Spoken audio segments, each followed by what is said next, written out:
الحمد لله رب العالمين والصلاة والسلام على أشرف الأنبياء والمرسلين أما بعد فأعوذ بالله من الشيطان الرجيم من همزه ونفخه ونفثه بسم الله الرحمن الرحيم رب اشرح لي صدري ويسر لي أمري واحلل عقدة من لساني يفقه قولي اللهم انفعنا بما علمتنا وعلمنا ما ينفعنا وزدنا علم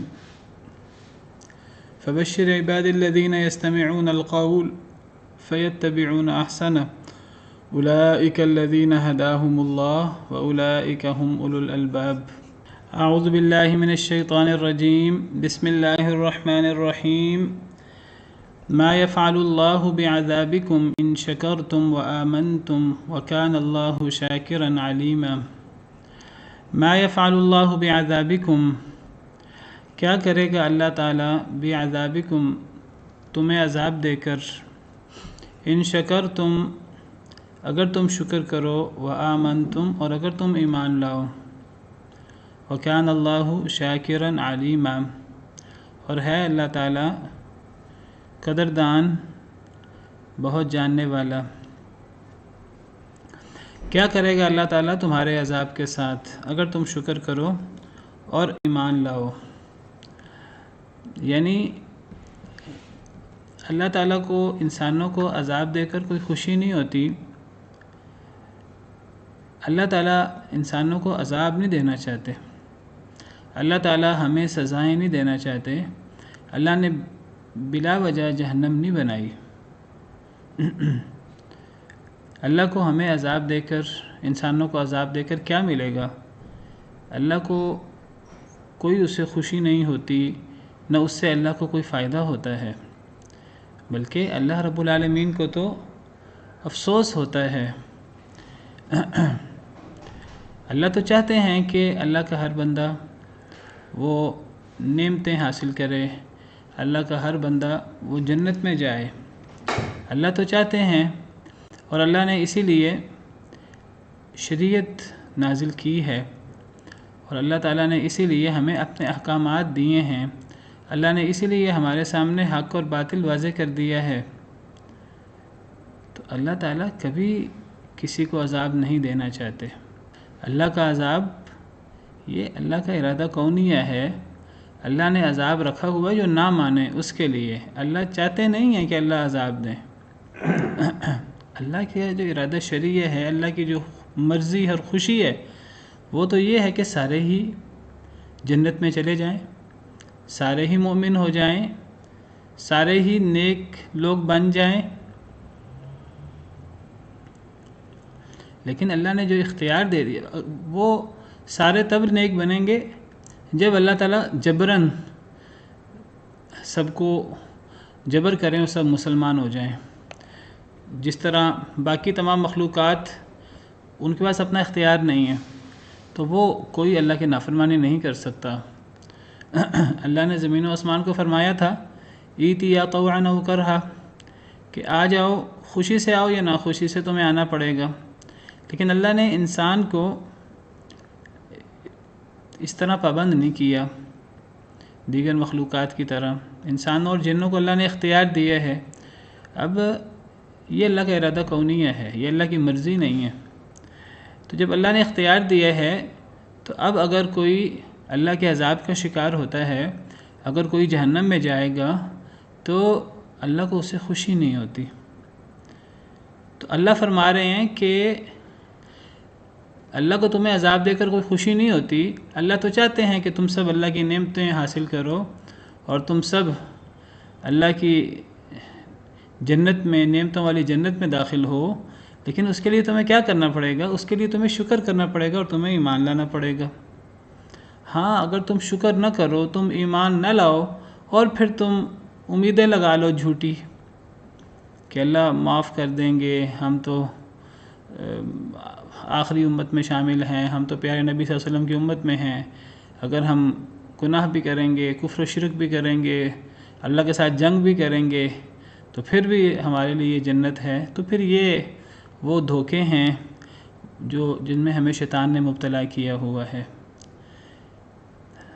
کوئی اگر اللہ کے عذاب کا شکار ہوتا ہے، کوئی اگر جہنم میں جائے گا قیامت کے دن تو اپنے کرتوتوں کی وجہ سے، اپنے اعمال کی وجہ سے۔ ان احسنتم احسنتم لانفسکم، اگر تم نیکی کرو گے تو اپنی جان کے لیے، وان اسأتم فلہا، اور اگر تم برائی کرو گے تو اپنے نفس کے خلاف۔ من اہتدی فانما یہتدی لنفسہ، جو ہدایت یافتہ ہوتا ہے اپنے فائدے کے لیے ہوتا ہے، ومن ضل فانما یضل علیہا، جو گمراہ ہوتا ہے تو وہ اپنے نفس کے خلاف گمراہ ہوتا ہے، اس کا وبال اسی کے نفس پر پڑتا ہے۔ تو اللہ کو تمہیں عذاب دے کر کوئی خوشی نہیں ہوتی، تم اپنے عذاب کا اور اپنی مصیبتوں کا سبب خود بنتے ہو اللہ کی نافرمانی کر کے۔ یہ بالکل وہی بات ہے جیسے نبی صلی اللہ علیہ وسلم نے فرمایا تھا، کل امتی یدخلون الجنۃ الا من ابا، میرا ہر، او کما قال علیہ الصلاۃ والسلام، آپ نے فرمایا تھا کہ میرا ہر امتی جنتی ہے، میرا ہر امتی جنت میں جائے گا سوائے اس شخص کے جو انکار کرے جنت میں جانے سے۔ ہر شخص جنتی ہے، نبی صلی اللہ علیہ وسلم کا ہر امتی جنتی ہے سوائے اس کے جو جنت میں جانے سے ہی انکار کرے۔ تو صحابہ کرام نے عرض کیا، ومن یأبی یا رسول اللہ، اے اللہ کے رسول جنت میں جانے سے کون بدبخت انکار کر سکتا ہے؟ جنت میں تو ہر کوئی جانا چاہتا ہے، نیک بھی جانا چاہتا ہے، بد بھی جانا چاہتا ہے، جنت تو ہر بندے کو چاہیے، تو کون ایسا ہوگا جو جنت میں جانے سے انکار کرے گا؟ تو نبی صلی اللہ علیہ وسلم نے کیا فرمایا تھا؟ حدیث آپ کے سامنے پیش کر رہا ہوں۔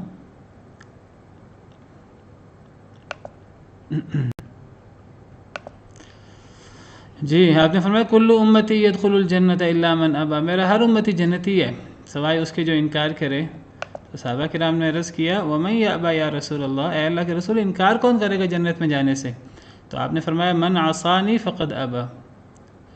دوسری روایت میں ہے کہ آپ نے فرمایا من اطاعنی دخل الجنہ، جو میری اطاعت کرے گا وہ جنت میں جائے گا، ومن عصانی فقد ابا، جو میری نافرمانی کرے گا گویا کہ وہ جنت میں جانے سے ہی منکر ہے، وہ جنت میں جانے سے ہی خود جنت میں جانے سے انکار کر رہا ہے۔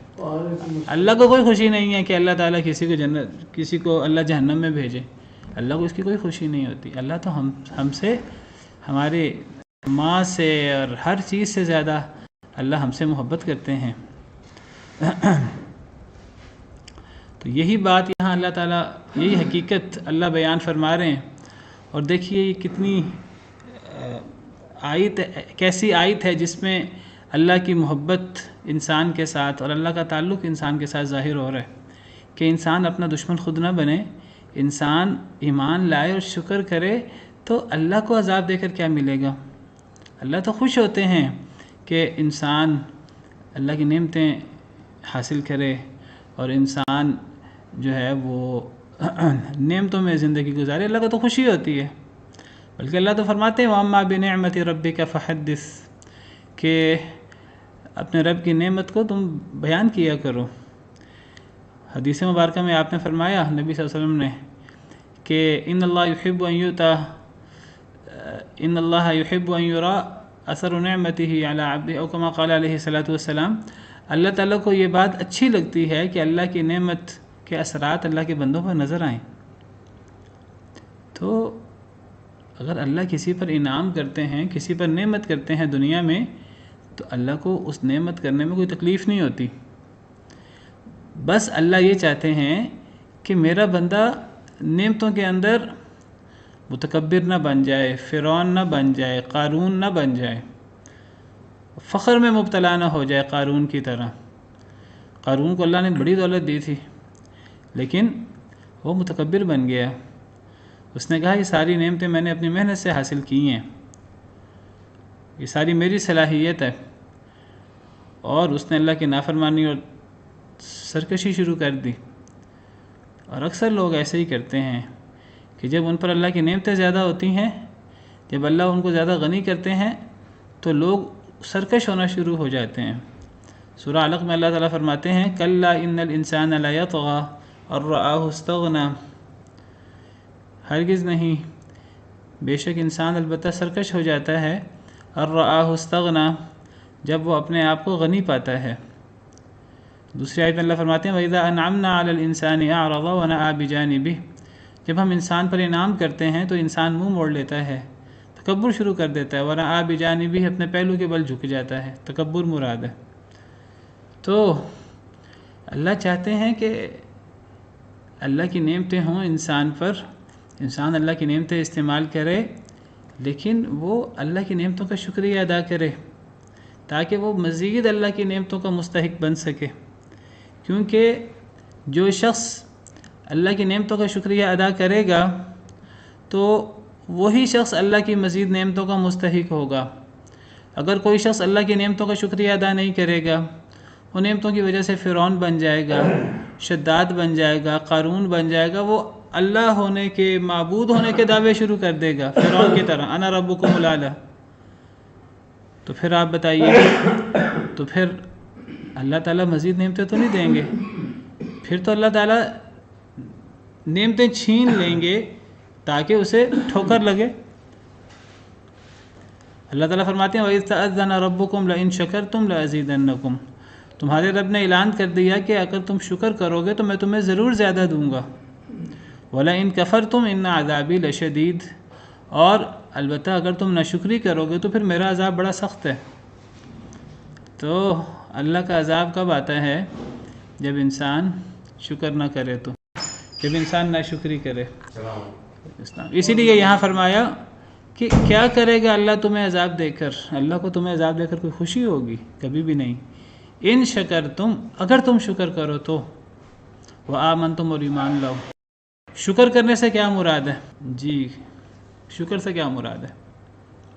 شکر سے مراد اللہ کی نعمتوں کا شکر ادا کیا جائے، الحمدللہ رب العالمین، میں تو یہی سمجھتا ہوں۔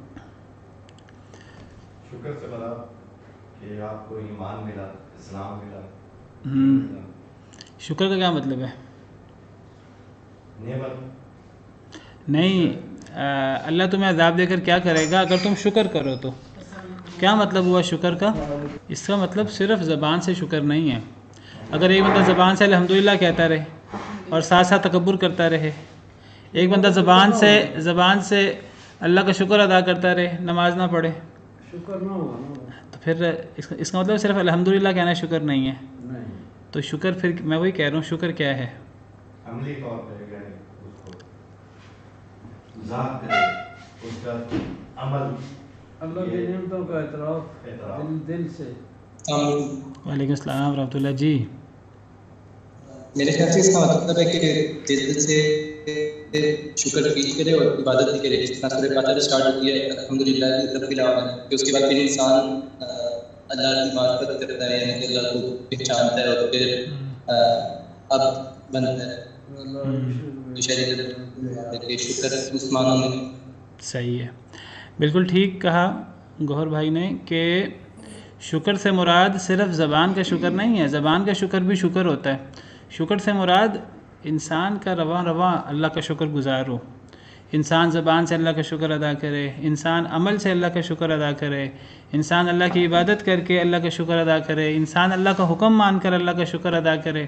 اور اللہ کا سب سے بڑی عبادت اور اللہ کی سب سے بڑی اطاعت کیا ہے؟ توحید۔ انسان توحید کا اظہار کر کے، اللہ وحدہ لا شریک کی عبادت کر کے اور اللہ رب العالمین کے سامنے اپنی حاجتیں رکھ کر انسان اللہ کا شکر ادا کرے، انسان اللہ کی ناشکری نہ کرے، انسان اللہ کے ساتھ کفر نہ کرے، انسان اللہ کی نافرمانی نہ کرے، انسان اسراف نہ کرے، یعنی ہر وہ چیز جو اللہ کو راضی کرتی ہے انسان وہ کرے، اور ہر وہ چیز جو اللہ کو ناراض کرتی ہے انسان اس سے بچے۔ تو یہ عملی شکر ہے۔ تو عملی شکر بھی اس میں شامل ہے، زبانی شکر تو ہے ہی، شکر کا تعلق صرف زبان سے نہیں ہے، شکر کا تعلق عمل سے بھی ہے۔ سیدنا لقمان علیہ السلام کا قصہ آپ نے سنا ہوگا،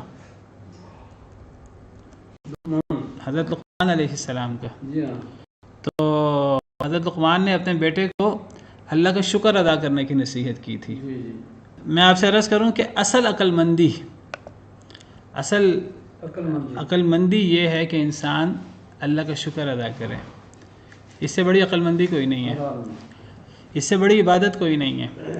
تو وَلَقَدْ آتَيْنَا لُقْمَانَ الْحِكْمَةَ أَنِ اشْكُرْ لِلَّهِ، ہم نے لقمان علیہ السلام کو حکمت عطا کی تھی، دانائی عطا کی تھی، اور وہ دانائی کیا تھی؟ انشکر للہ، کہ اللہ کا شکر ادا کر. ومن یشکر فانما یشکر لنفسی، جو شکر کرتا ہے وہ تو اپنے آپ کے لیے شکر کرتا ہے. شکر کا فائدہ اللہ کو ہوتا ہے؟ شکر کا فائدہ اسلام کو ہوتا ہے؟ دوسروں کو ہوتا ہے؟ نہیں، شکر کا فائدہ تو انسان کو ہوتا ہے. انسان جتنا شکر ادا کرے گا اللہ کا، زبان سے، عمل سے، اللہ کی باتیں مان کر، عمل سے، زبان سے، اور انسان ہر طریقے سے اللہ کا شکر ادا کرے گا، فائدہ کس کو ہوگا؟ انسان کو. اور جو ناشکری کرے گا، چاہے وہ زبان سے ناشکری کرے، چاہے وہ عمل سے ناشکری کرے، اللہ کی بات نہ مانے، اللہ پر ایمان نہ لائے، اللہ کی نافرمانی کرے، اللہ کے رسول صلی اللہ علیہ وسلم کی نافرمانی کرے، تو یہ ناشکری ہے. تو اس کا نقصان کس کو ہوگا؟ انسان کو.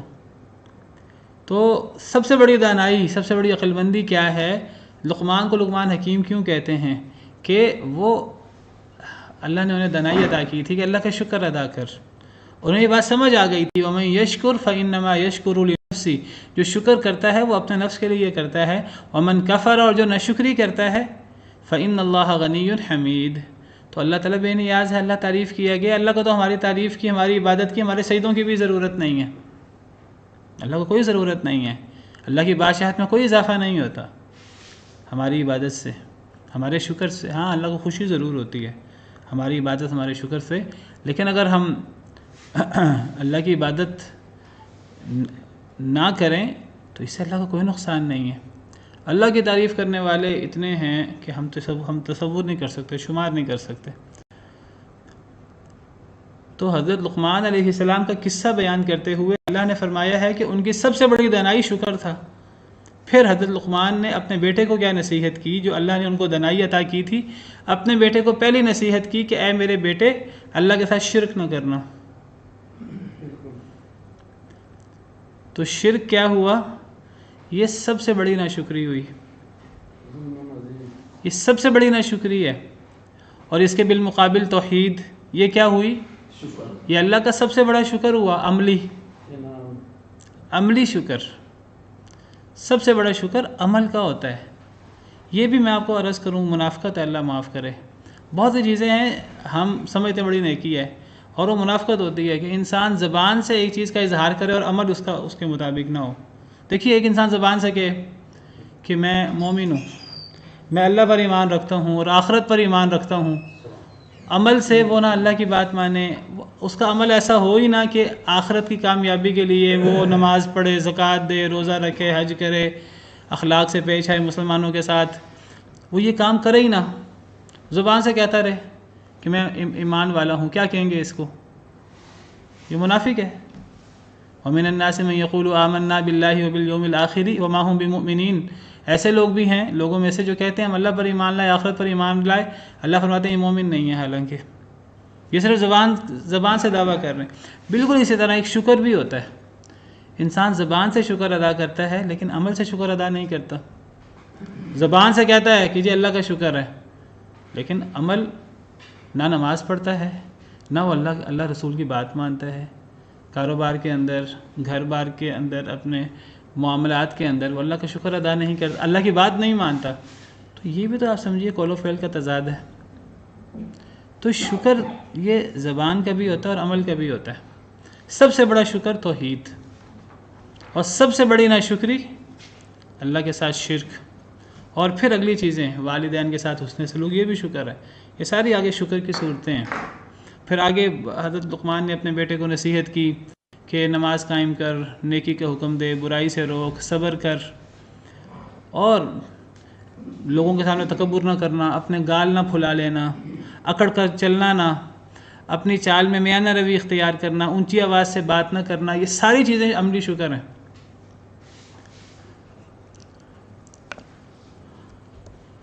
حضرت داؤد علیہ السلام کا آپ نے سنا ہوگا، حضرت سلیمان علیہ السلام کا. ان انبیاء اللہ کے جلیل القدر انبیاء ہیں، ان کی کیا خصوصیت تھی؟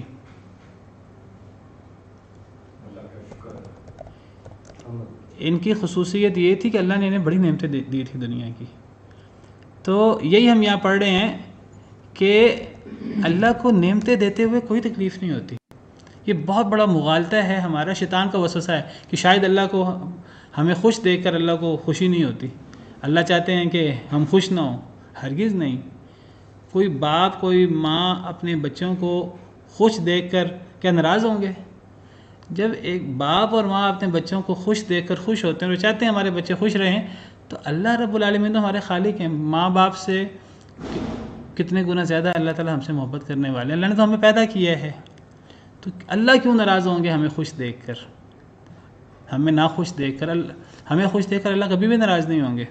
لیکن اللہ چاہتے ہیں کہ انسان شکر کرے زبان سے اور عمل سے.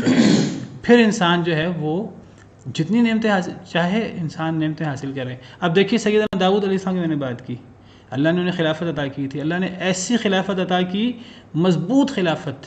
اللہ فرماتے ہیں وَشَدَّدْنَا مُلْكَهُ وَآتَيْنَاهُ الْحِكْمَةَ وَفَصْلَ الْخِطَابِ. حضرت داؤد علیہ السلام کے حوالے سے کہ ہم نے ان کی بادشاہت کو بڑا مضبوط کر دیا تھا، ہم نے انہیں حکمت عطا کی تھی، ہم نے انہیں فصل الخطاب. اللہ نے بڑی نعمتیں دی تھیں حضرت داؤد علیہ السلام کو، بادشاہت عطا کی تھی، اور وہ اللہ کے بہت شکر گزار تھے. وہ ایسے اللہ کا شکر، وہ زبان سے بھی اللہ کا شکر کرتے تھے اور عمل سے بھی اللہ کا شکر کرتے تھے. ایسی اللہ کی تسبیح کرتے، ایسے اللہ کا ذکر کرتے کہ پہاڑ اور پرندے ساتھ شامل ہو جاتے عملی طور پر. کیا فرماتے ہیں اللہ تعالیٰ حضرت داؤد علیہ السلام کے حوالے سے؟ اللہ فرماتے ہیں کہ وَلَقَدْ آتَيْنَا دَاوُودَ مِنَّا فَضْلًا، ہم نے داؤد علیہ السلام کو اپنے پاس سے خاص فضل عطا کیا تھا. یا جبال اوبی معه والطیر، اے پہاڑوں ان کے ساتھ تسبیح بیان کرو، اور پرندوں، پہاڑ اور پرندے. حضرت داؤد اتنے خشوع خضوع کے ساتھ اللہ کی تسبیح کرتے، اللہ کا ذکر کرتے کہ پہاڑ اور پرندے باقاعدہ تسبیح میں شامل ہوتے.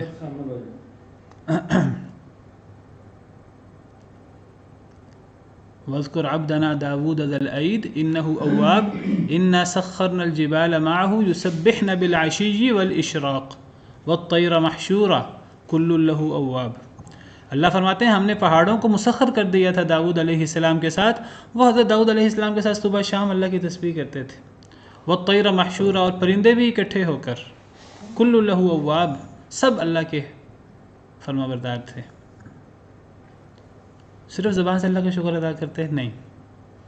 ان کا زبور کہتے ہیں اس میں اللہ کی توحید کے نغمے ہیں، اللہ کی حمد ہے اس میں. اور حضرت داؤد علیہ السلام بہت زیادہ اللہ کی تسبیح کرتے تھے، صرف زبان سے نہیں، بلکہ اللہ نے حضرت داؤد علیہ السلام کو، حضرت سلیمان علیہ السلام کو اللہ نے حکم دیا تھا اعملوا آل داود شکرا، اے داؤد علیہ السلام کے آل کیا کرو؟ شکر والا عمل کرو. اعملوا آل داود شکرا، عمل کرو اے آل داود شکر کا.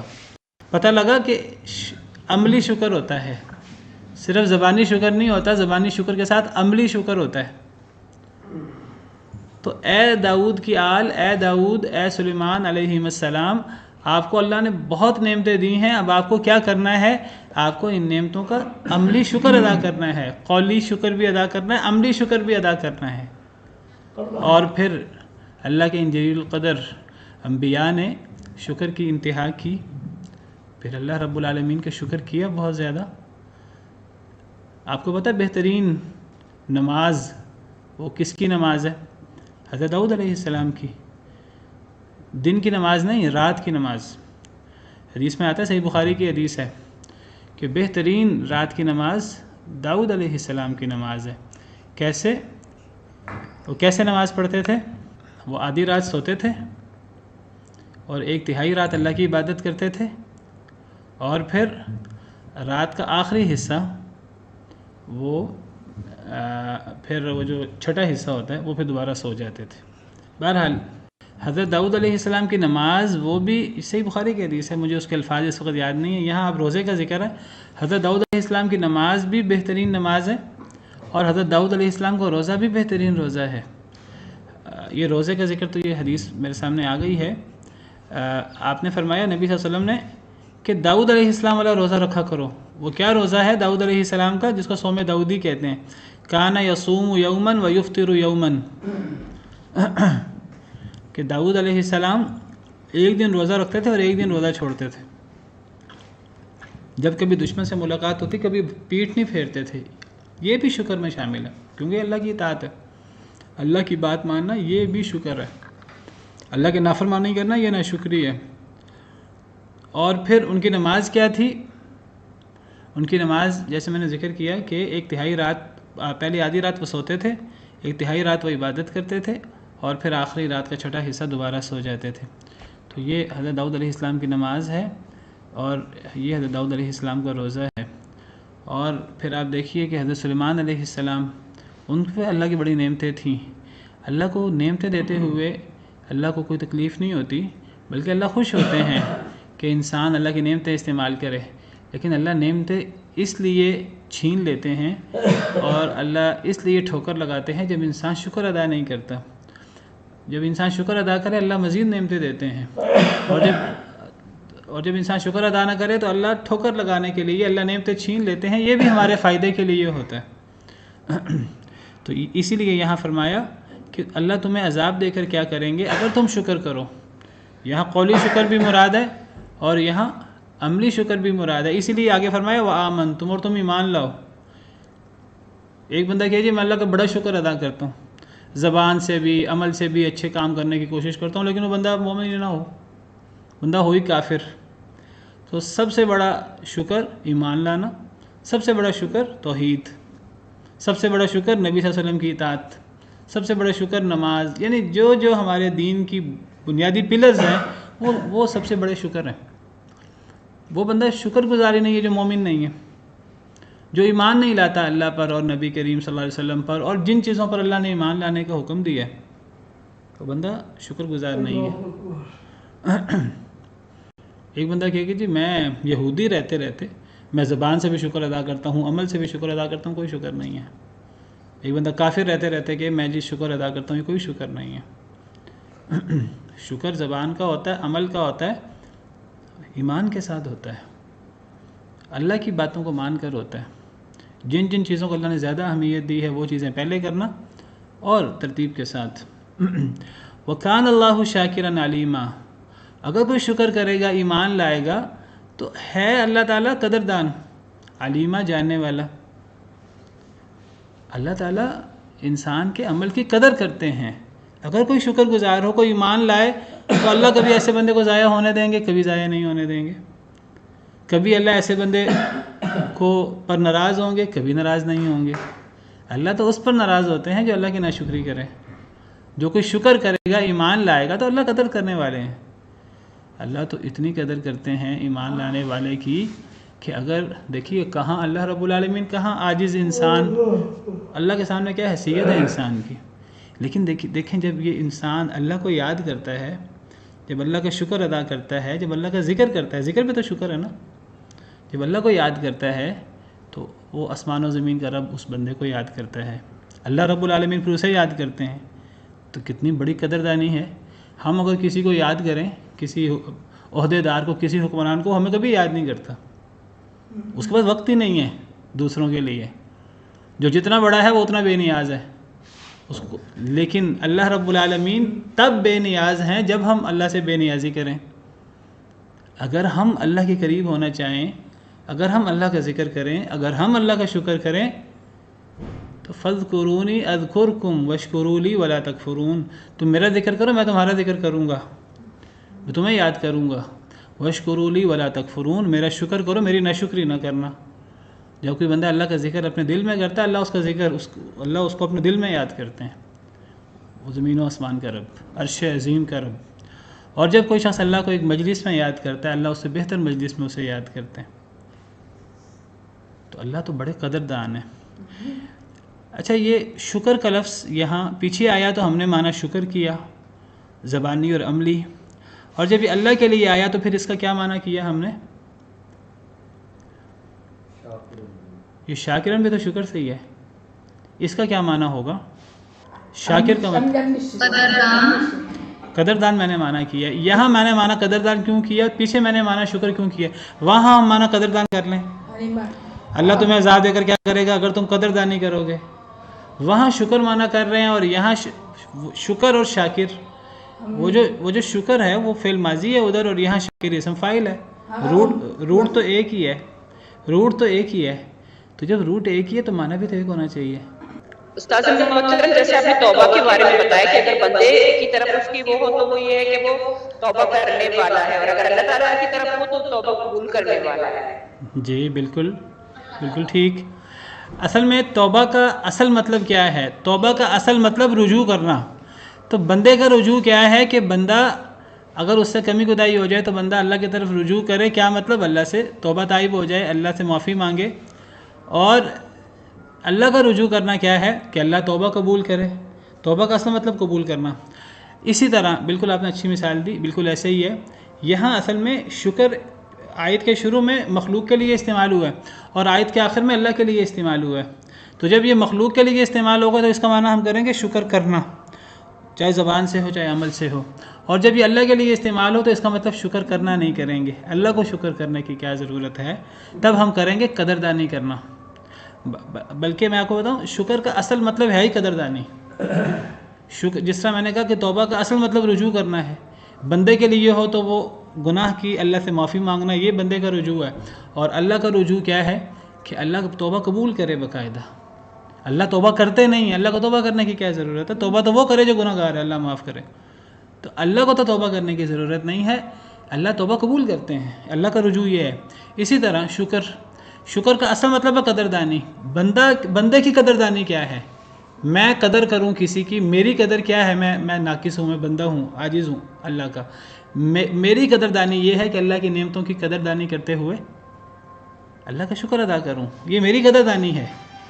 بندہ قدردانی کیسے کرتا ہے؟ اللہ کی نعمتوں کی، اللہ کی تخلیق کی، اللہ کے رزق دینے کی. بندہ کیسے قدر کرتا ہے؟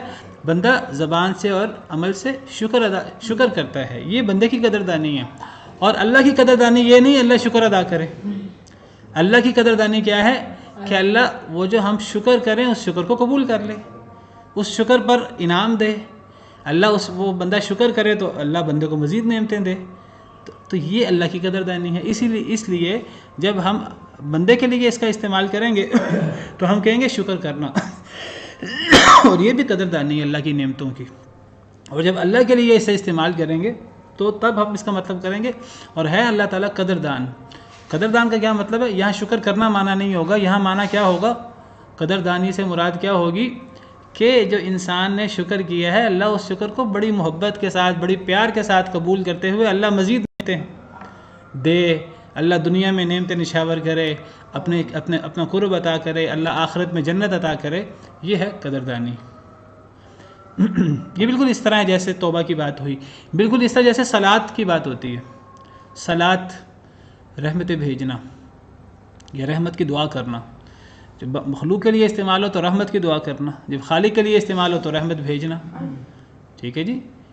اللہ بھی ان اللہ و ملائکتہ یصلون علی النبی، اللہ اور اللہ کے فرشتے نبی صلی اللہ علیہ وسلم پر صلاۃ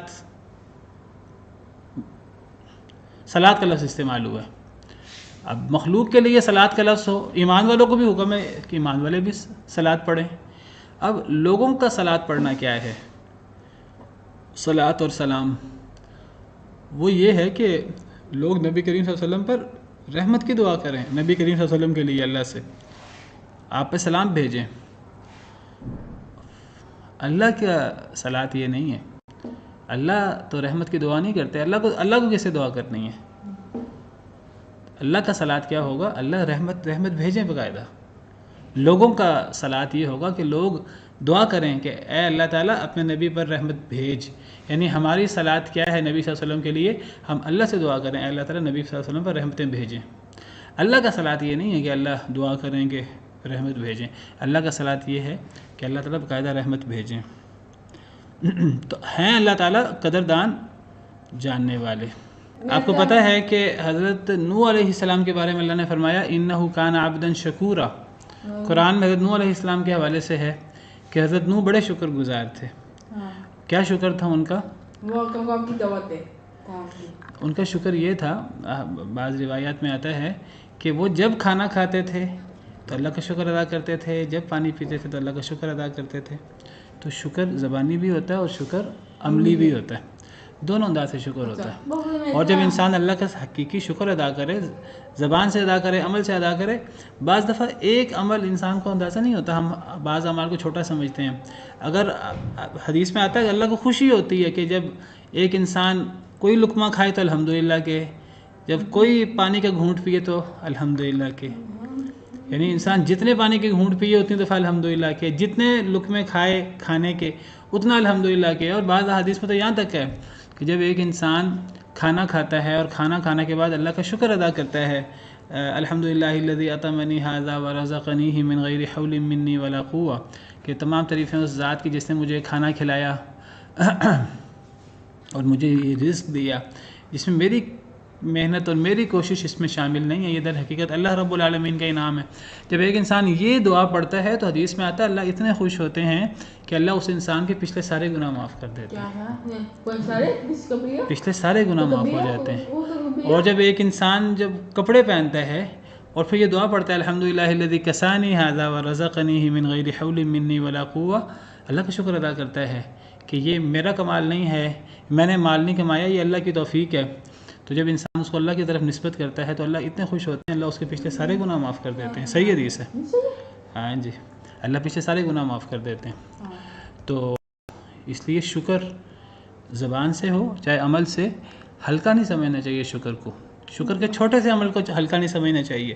ایک دفعہ الحمدللہ کہیں، ایک دفعہ، آپ کو پتہ ہے الحمدللہ پڑھنے سے اللہ کا میزان کتنا بڑا ہے، وہ اللہ کا میزان بھر جاتا ہے ایک دفعہ الحمدللہ پڑھنے سے. بعض حدیث میں آتا ہے سبحان اللہ والحمدللہ تملأان، سبحان اللہ کہو الحمدللہ کہو تو یہ بھر دیتے ہیں. کس کو بھر دیتے ہیں؟ ما بین السماء والارض، آسمان و زمین کے خلا کو بھر دیتے ہیں. یہ اتنا بڑا عمل ہے، لیکن صرف زبان سے نہیں، زبان کے ساتھ عمل بھی. یہ نہ ہو زبان سے انسان الحمدللہ کہتا رہے اور عمل اس کا نہ ہو. تو فرمایا لا يحب اللہ الجہر بالسوء من القول الا من ظلم، نہیں پسند کرتا اللہ بلند کرنے کو، بالسوء بری چیز کو، من القول بات سے، الا من ظلم مگر جس پر ظلم کیا گیا. یعنی اللہ باتوں میں سے بری چیز کو بلند کرنے کو پسند نہیں کرتے. کیا مطلب؟ یعنی کوئی انسان بات کرے، بری بات کرے اور پھر بری بات کو علانیہ کرے، اللہ اس کو پسند نہیں کرتے، سوائے اس کے جس پر ظلم ہوا. ظلم والا اگر بری بات کرے اور وہ علانیہ کرے، یہاں بری بات سے مراد کسی کے بارے میں بری بات کرنا، کسی کی شکایت لگانا، کسی کا شکوہ کرنا، کسی کو برا کہنا، فلاں نے میرے ساتھ برائی کی ہے، فلاں نے میرے ساتھ زیادتی کی ہے. تو اللہ نہیں پسند کرتے کہ کسی کے بارے میں بری بات کی جائے اور وہ علانیہ کی جائے، سب لوگوں کے سامنے کی جائے. اللہ اس کو پسند نہیں کرتے، سوائے اس شخص کے جس پر ظلم ہوا. مظلوم اگر دہائی دے کہ مجھ پر ظلم ہوا ہے اور مجھ پہ فلاں ظالم نے ظلم کیا ہے، یہ مستثنیٰ ہے. اس کی آہ تو عرش تک جا پہنچتی ہے. اللہ اور مظلوم کی آہ میں کوئی حجاب نہیں ہوتا. مظلوم کی آہ کو چھوڑ دیجئے، اور کوئی شخص کسی کے بارے میں بری بات کہے تو وہ بری بات پسندیدہ نہیں ہے، اللہ کو اچھی نہیں لگتی، اور اگر وہ علانیہ ہو تو اللہ کو مزید بری لگتی ہے. کسی کے بارے میں بری بات کرنا وہ غیبت ہے، آپ کو پتہ ہے. اور غیبت کے لیے ضروری نہیں ہے کہ جھوٹ ہوگا تو غیبت ہوگی، سچی بات بھی ہوگی تو غیبت ہوگی. جھوٹ ہوگا تو پھر کیا ہوگا؟ پھر تو بہتان ہوگا، اور بہتان تو غیبت سے بھی بڑا گناہ ہے. اور غیبت کیا ہے؟ غیبت یہ ہے کہ انسان کسی کے بارے میں بری بات کہے، ایسی بات کہے جو اگلے بندے کو نہ پسند آئے. اگر وہ بندہ سن لے کسی کے عدم موجودگی میں ایسی بات کرنا کسی کے بارے میں جو اگلے بندے کو بری لگے. تو صحابہ کرام نے پوچھا اگر وہ سچی ہو، فرمایا کہ سچی ہو تو غیبت ہے، جھوٹی ہو تو بہتان ہے. تو غیبت ویسے بری چیز ہے، اور اگر وہ علانیہ ہو جائے تو وہ اور زیادہ بدتر ہو جاتی ہے، اور زیادہ گناہ ہو جاتا ہے. ایک انسان چاہے کسی کے بارے میں سچی بات کیوں نہ ہو، ایک انسان علل اعلان کرے لوگوں کے سامنے، مظلوم مستثنیٰ ہے، کسی پہ ظلم ہوا مستثنیٰ ہے. تو ایک بندہ علل اعلان لوگوں کے سامنے کسی کی بری بات کہے تو اللہ اس کو تو بالکل پسند نہیں کرتے. یہ تو پوشیدہ ہو اللہ اسے پسند نہیں کرتے غیبت، وہ اپنے بھائی کے گوشت، اپنے مردہ بھائی کے گوشت کھانے کے مترادف ہے قرآن کریم میں، اور اگر وہ علانیہ ہو جائے تو وہ تو اللہ کو زیادہ ناپسند ہے۔ ایک تو اس آیت کریمہ سے پتہ لگتا ہے کسی پہ ظلم نہیں کرنا چاہیے۔ ظلم میں تو اللہ تعالیٰ ڈبل جو چیزیں اللہ کو ناپسند ہیں، اللہ وہ دونوں ناپسند چیزیں بھی اللہ برداشت کر لیتے ہیں۔ ایک کسی کے بارے میں زبان برے کلمے کہنا، پھر وہ علی الاعلان کہنا، کوئی مظلوم ہے تو وہ تو مظلوم ہے، مظلوم کی آہ تو اللہ سنتے ہیں، تو کوئی مظلوم نہ ہو تو کسی کے بارے میں بری بات کرنا اور پھر وہ علانیہ کرنا یہ اللہ کو شدید ناپسند ہے۔ تو ایک تو اس سے پتہ لگا کسی پہ ظلم نہیں ہونا چاہیے۔ ظلم میں تو اللہ دیکھیے یہ تک چیزیں برداشت کر لیتے ہیں، اور الظلم ظلمات یوم القیامہ، ظلم قیامت کے دن ظلمات کا باعث بن جائے گا، قیامت کے دن اندھیروں کا باعث بن جائے گا۔ قیامت کے دن جو ظالم ہے وہ اندھیروں میں ہوگا، اس کے پاس روشنی نہیں ہوگی، اور قیامت کے دن آپ کو پتہ روشنی کی کتنی ضرورت ہوگی۔ اسی طرح حدیث مبارکہ میں حدیث قدسی ہے، اللہ تعالیٰ فرماتے ہیں حدیث قدسی میں، نبی صلی اللہ علیہ وسلم نے فرمایا، اللہ فرماتے ہیں یا عبادی انی حرمت الظلم علی نفسی وجعلتہ بینکم محرما فلا تظالموا، اے میرے بندو میں نے اپنی ذات پر ظلم کو حرام کر دیا ہے۔ مجھے اب بتائیے کہ اللہ تعالیٰ جو ہیں وہ علی کل شیء قدیر ہیں، فعال لما یرید ہے، جو اللہ چاہیں اللہ کر سکتے ہیں۔ اگر نعوذ باللہ اللہ ظلم کرتے تو اللہ کو کون روکنے والا ہوتا؟ کوئی روک نہ سکتا۔ لیکن اللہ کا کتنا احسان ہے کہ اللہ اتنے طاقتور ہونے کے باوجود، بادشاہوں کے بادشاہ، فاطر السماوات والارض ہونے کے باوجود اللہ تعالیٰ نے اپنے اوپر ظلم کو حرام کیا ہوا ہے۔ اگر اللہ نہ اپنے اوپر ظلم حرام کرتے تو کون بچ پاتا؟ کوئی نہیں بچ پاتا۔ تو اللہ کے پاس سب کچھ ہے، اللہ کو کوئی روک نہیں سکتا، اللہ نے اپنے اوپر ظلم حرام کیا ہے۔ اللہ فرماتے ہیں لوگوں میں نے اپنے اوپر ظلم حرام کیا ہے۔ جب میں خالق ارض و سما اپنے اوپر ظلم کو حرام کرتا ہوں تو تمہیں جو ہے میں ظلم کرنے کا اختیار کیسے دے سکتا ہوں؟ تو میں نے اپنے اوپر ظلم کو حرام کیا ہے اور اسے تمہارے درمیان بھی حرام ٹھہرایا ہے، فلا تظالموا، تو ظلم نہ کرو۔ اگر ظلم کرو گے تو پھر اللہ رب العالمین کے غضب کہ تم مستحق بنو گے۔ وعلیکم السلام ورحمۃ اللہ۔ جی سر، اگر کوئی شخص غیبت سن رہا ہو تو اس پر کیا ہے کہ وہ کس طرح ریئیکٹ کرے، اس کو کس طرح؟ اس کو کہنا چاہیے اگلے بندے سے کہ جو ہے نا میرے سامنے غیبت نہ کریں، میں غیبت نہیں سننا چاہتا۔ جو غیبت سنے گا تو وہ اس غیبت میں شریک ہوگا۔ اور میں آپ کو بات عرض کروں، میں آج ہی پڑھ رہا تھا اور مجھے اتنی بات پسند آئی، اور میں پہلے سوچتا تھا خود یہ بات، امام شافعی کا قول پڑھ رہا تھا کہ من نم لک نم علیک۔ کتنی زبردست بات انہوں نے کی۔ انہوں نے کہا جو بندہ آپ کے سامنے کسی کی چغلی کرتا ہے، آپ یہ نہ سمجھے کہ آپ کے سامنے کسی کی چغلی کر رہا، وہ لازماً لوگوں کے سامنے آپ کی چغلی کرے گا۔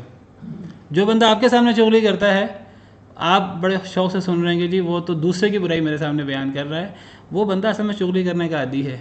وہ لوگوں کی چغلی آپ کے سامنے کرتا ہے، اور آپ کی چغلی جو آپ کے سامنے کسی کی چغلی کرتا ہے وہ لازماً آپ کی چغلی لوگوں کے سامنے کرتا ہے۔ کبھی کسی کی غیبت، کبھی کسی کی چغلی سننی نہیں چاہیے۔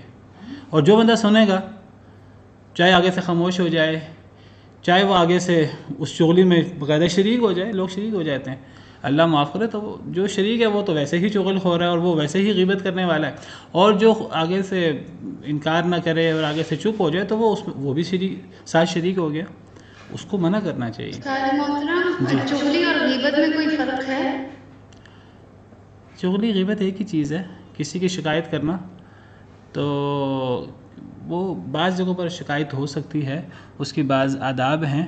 اگر کوئی کسی سے رشتے کے بارے میں مشورہ کرے، کوئی کسی سے کاروبار کے بارے میں مشورہ کرے، یا کوئی کسی نے کسی پر ظلم کیا ہو، بعض صورتیں اس کی جو ہیں وہ بعض آداب ہیں، ورنہ چغلی غیبت یہ منع ہے اور بہت اللہ کو ناپسند ہے۔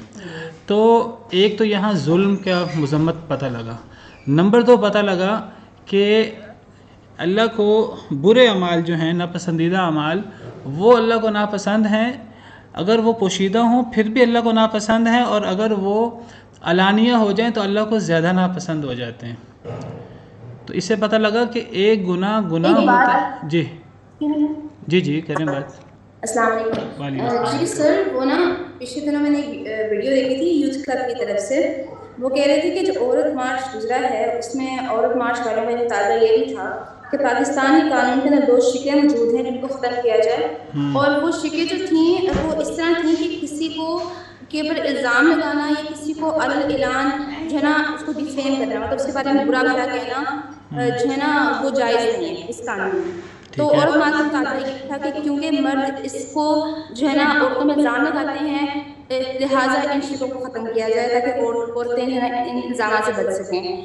اور نا یہ بات ہے کہ اسرائیل میں بھی یہ ہو چکا ہے، اسی جو ہے نا قانون کو انہوں نے ختم کیا تھا جس کی وجہ سے جو ہے نا بہت زیادہ الزامات اور اس طرح کے بہت مسائل شروع ہو گئے تھے. مطلب اعلان جو ہے نا لوگوں کو برا بھلا کہنا اور سب کے سامنے ان کی جو ہے نا توہین کرنا اور کسی کو نا اس طرح سے وہ کرنا. تو آپ کی بات میں مجھے وہ چیز یاد آ گئی تھی. نہیں دیکھیں، اصل میں ایک ہے کہ کسی کی غیبت کرنا، کسی کی چغلی کرنا اور وہ اعلان کرنا، وہ تو غلط ہے اور وہ بہت زیادہ غلط ہے، اس کے اللہ نے مذمت کی ہے یہاں بہت زیادہ. لیکن ایک ہے کہ کوئی گناہ کرے، کوئی بے حیائی کرے، کوئی غلط کام کرے تو اس کے غلط کام کو جو ہے اگر یہ امکان ہو کہ وہ چھوڑ دے گا تو چھپایا بھی جا سکتا ہے.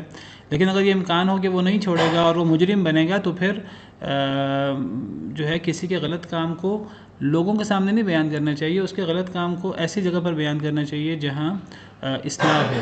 مثلا دیکھیے، ایک بچہ اگر جو ہے وہ بچہ ہے لیکن وہ چھوٹی چھوٹی چوریاں شروع کر دیتا ہے تو کیا کرنا چاہیے؟ اس کے اس عمل کو چھپانا چاہیے، اس کے اس عمل کو لوگوں کے سامنے ظاہر نہیں کرنا چاہیے، لیکن اس کے اس عمل کو وہاں ظاہر کرنا چاہیے جہاں ظاہر کرنے کا فائدہ ہے، استاد کے سامنے، ماں باپ کے سامنے.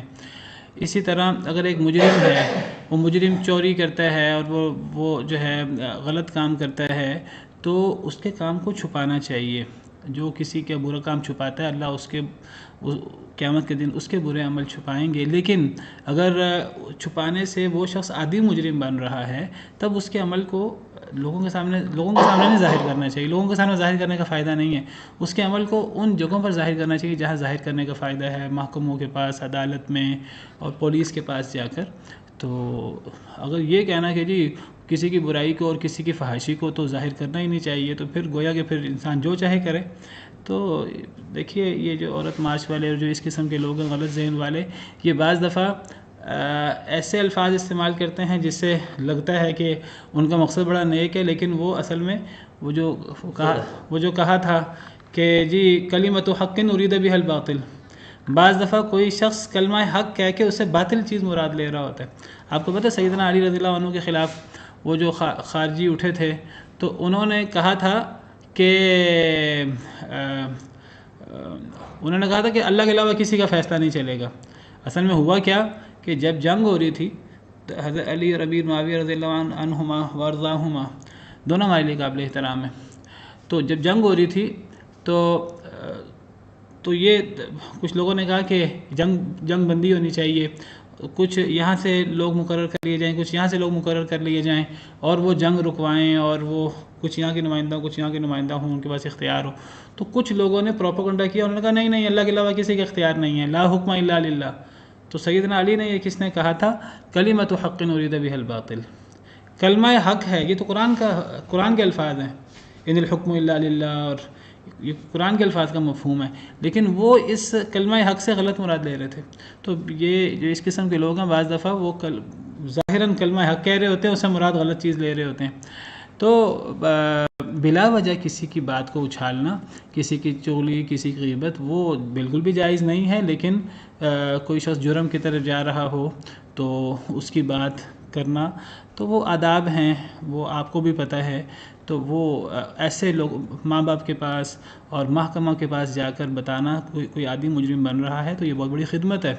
اسی طرح مثلاً کوئی شخص جھوٹا ہے اور وہ حدیث بیان کرتا ہے تو لوگوں کو بتانا چاہیے کہ یہ جھوٹا ہے، اس کی حدیث قابل قبول نہیں ہے، جرح تعدیل پورا علم ہے.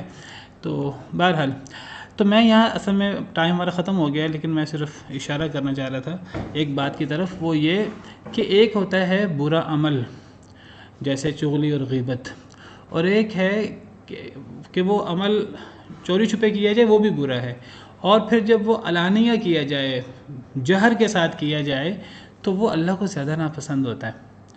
تو ایک ہوتا ہے گناہ اور ایک ہوتا ہے علانیہ گناہ، اس میں ڈبل گناہ ہے.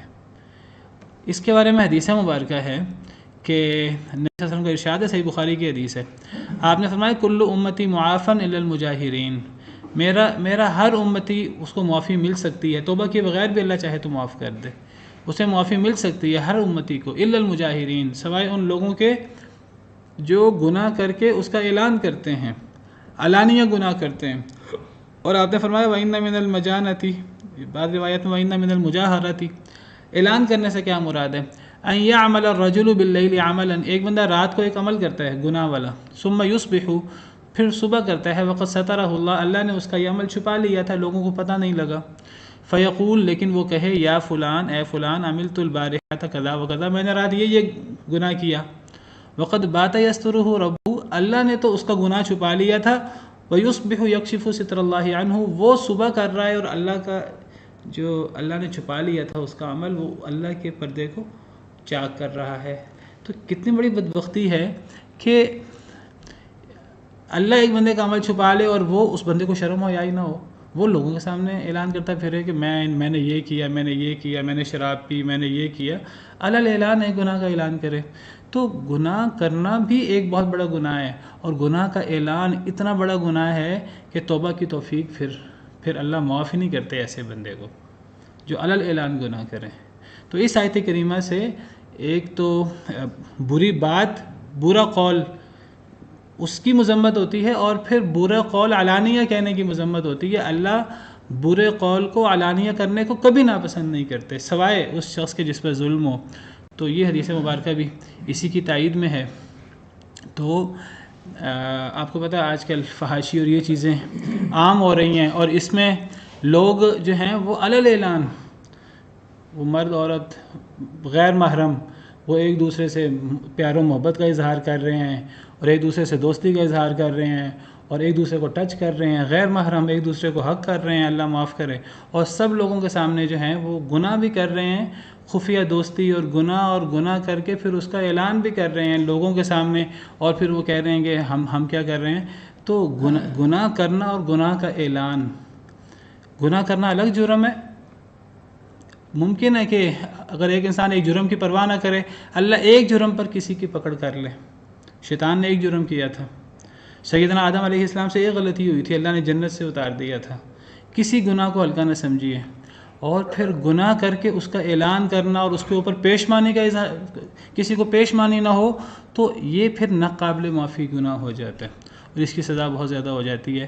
اس آیت کریمہ میں اسی چیز کی طرف اشارہ کیا گیا ہے. لا یحب اللہ الجہر بالسوء من القول الا من ظلم، اللہ بری بات کے بلند کرنے کو اللہ کبھی پسند نہیں کرتے مگر جس پہ ظلم کیا جائے. وکان اللہ سمیعا علیما، اور ہے اللہ تعالیٰ بہت سننے والا، بہت جاننے والا. باقی انشاءاللہ کل. سبحان ربک رب العزت عما یصفون وسلام علی المرسلین والحمد للہ رب العالمین.